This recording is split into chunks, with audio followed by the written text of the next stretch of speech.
चुनावी नतीजे भले ही प्रधानमंत्री नरेंद्र मोदी के मन मुताबिक नहीं आए हों, लेकिन उन्होंने बजट के जरिए हालात को अनुकूल बनाने का मसौदा तैयार कर लिया है। अब से कुछ घंटों बाद देश की वित्त मंत्री निर्मला सीतारमण अपने बजट का पिटारा खोलेंगी, जिसमें अगले 1 साल तक का लेखा जोखा होगा, लेकिन उसके इम्पैक्ट का चेन रिएक्शन अगले कई साल के बजट तक में दिख सकता है।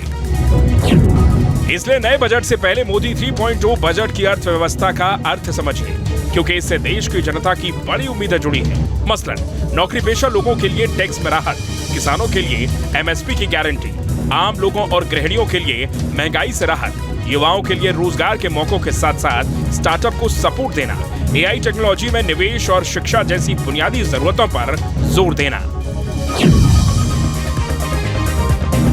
मोदी सरकार की ये तीसरी और ऐतिहासिक पारी का पहला बजट है। जाहिर है सरकार न तो कमजोर दिखना चाहती है और न ही गठबंधन की बैसाखी पर चलने की वजह से खुद पर पॉलिसी पैरालिसिस का तोहमत लगाना चाहती है। अब सवाल है कि देश मोदी सरकार के 3.0 बजट में अपने लिए कैसे कैसे ख्वाब देख रहा है।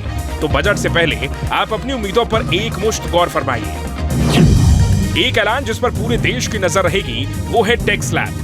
माना जा रहा है कि वित्त मंत्री 9 से 12 लाख तक के वेतन पर टैक्स रेट में कमी की घोषणा कर सकती हैं। साथ ही स्टैंडर्ड डिडक्शन में बढ़ोतरी की भी उम्मीद लगी है। इस बजट में महिलाओं के लिए लखपति दीदी योजना और विस्तार दिए जाने वाली बातें भी शामिल हो सकती हैं।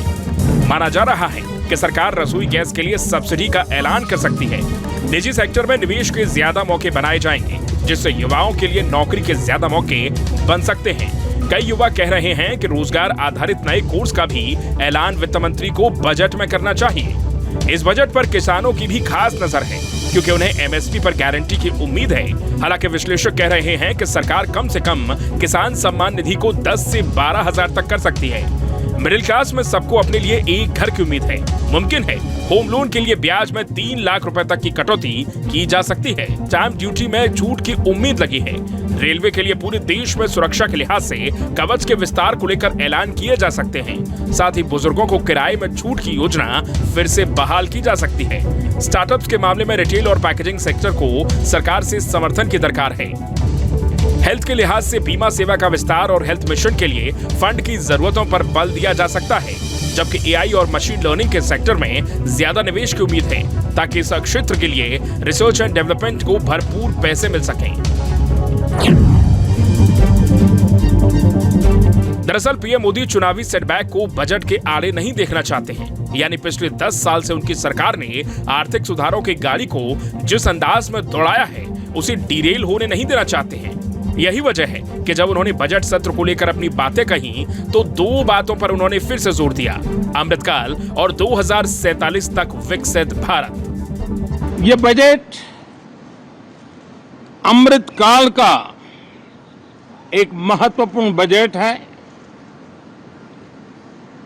हमें 5 साल का जो अवसर मिला है, आज का बजट हमारे उन 5 साल के कार्य की दिशा भी तय करेगा। और ये बजट 2047 जब आजादी के 100 साल होंगे, तब विकसित भारत का जो हमारा सपना है, उस सपने को पूरा करने की मजबूत नींव वाला बजट लेकर के हम कल देश के सामने आएंगे। मोदी सरकार की तीसरी पारी का पहला पूर्ण बजट अब से कुछ देर में रोल आउट होने वाला है। सरकार का दावा है कि यह बजट ऐतिहासिक होगा। देश भी यही उम्मीद कर रहा है। Team news nation.